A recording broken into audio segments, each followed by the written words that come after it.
भारत ने जो पानी रोका है उसका असर भी दिखाई देने लगा। किश्तवाड़ की तस्वीर मैं आपको दिखा रहा हूं। पानी के मूवमेंट से आपको अंदाजा होगा, पानी रोक दिया गया है। अब पाकिस्तान प्यासा है और बुरी स्थिति में ये है वो 3 आतंकी, इनको ढूंढ रही है सेना। लेकिन सवाल ये कहां चले गए? जमीन निगल गई, आसमान खा गया। देखिए, सवाल यह है कि पहलगाम में जिन आतंकियों ने हमला किया वो पकड़ से दूर और बाहर क्यों है? आपको बताऊं मैं, 72 घंटे से ज्यादा से पहलगाम के हमलावर फरार हैं। हमले के बाद से आतंकियों का कोई सुराग नहीं है कि आखिर आतंकी कहां चले गए। पूरी प्लानिंग के साथ आतंकियों ने हमला किया। जंगल की तरफ से आए आतंकियों ने पहले फायरिंग की और 10 से 15 मिनट में 26 लोगों को मार दिया। हमले में 5 आतंकियों के होने का अनुमान है और इनमें 3 लोकल और 2 पाक आतंकी। आतंकी हमले के बाद वापस जंगल में गायब हो गए। अब तक किसी आतंकी का सुराग नहीं मिला है। बैसरन घाटी दरअसल 2 तरफ पहाड़ों से घिरी हुई है। दोनों तरफ आपको पहाड़ी नजर आ रही है, इसके दोनों तरफ जंगल है। यह इलाका त्राल और किश्तवाड़ से कनेक्ट करता है। ये दोनों जिले आतंकवाद का गढ़ है। आतंकी त्राल के जंगलों से आए थे।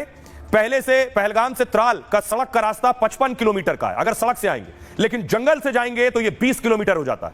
आतंकियों ने इसी का फायदा उठाया है। त्राल का जंगल पाक और लोकल आतंकियों का गढ़ है। यह जंगल बैसरन घाटी से सटा हुआ है और त्राल का जंगल आतंकियों के लिए सबसे सुरक्षित है। इसी रास्ते से आतंकियों के आने का अनुमान है। आतंकियों ने पूरे इलाके की रेकी की थी। बैसरन घाटी में सिक्योरिटी नहीं होती है, आसपास सीसीटीवी कैमरे भी नहीं है। घाटी से करीब 5 किलोमीटर दूर पहाड़ी से नीचे सीआरपीएफ का कैंप है। यहां से मौके पर पहुंचने में आधे घंटे का वक्त लगता है। बैसरन तक सिर्फ पैदल, घोड़े या एटीवी बाइक से जा सकते हैं। सुरक्षा बलों के पहुंचने से पहले आतंकी जंगल के रास्ते भाग गए।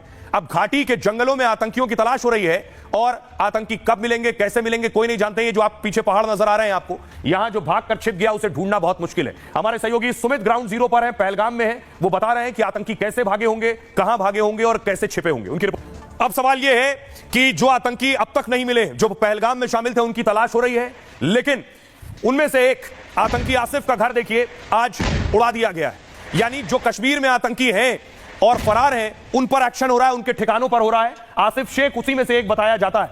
आइए आपको बताऊं आसिफ शेख है कौन और इस पर आरोप क्या है। हमले में शामिल रहे आतंकी आसिफ शेख का घर बम से उड़ा दिया गया। त्राल में आसिफ शेख का घर है। बम धमाके में घर जमींदोज हो गया। आसिफ शेख लश्कर तैयबा का स्थानीय कमांडर है। तलाशी अभियान चलाते हुए सुरक्षा बलों को उस घर में कुछ संदिग्ध वस्तुएं मिली थी। आतंकी आसिफ शेख 2022 में लश्कर से जुड़ा था और पीओके में आसिफ ने ट्रेनिंग ली। कुछ समय पहले एक एनकाउंटर के दौरान आतंकियों के पास से एक डायरी मिली थी और डायरी में आसिफ की भी फोटो मिली थी। आसिफ शेख और आदिल ठोकर ने पहलगाम की कई बार रेकी की है। अनंतनाग के बिजबेहरा इलाके में आतंकी आदिल ठोकर का घर है। कल शाम 8:30 बजे उसके घर सुरक्षा बलों की टीम पहुंची और घर में सिक्योरिटी फोर्स को आईडी मिला है, जिसके बाद पूरे इलाके को खाली कराया गया। आदिल ठोकर का घर मलबे में तब्दील हो गया। आदिल ठोकर का स्केच भी सिक्योरिटी फोर्स ने जारी किया था। आदिल ठोकर पर 20 लाख का इनाम घोषित किया गया है। अब आपको सुनवाता हूं, सुनिए जरा आदिल ठोकर का परिवार क्या कुछ कह रहा है।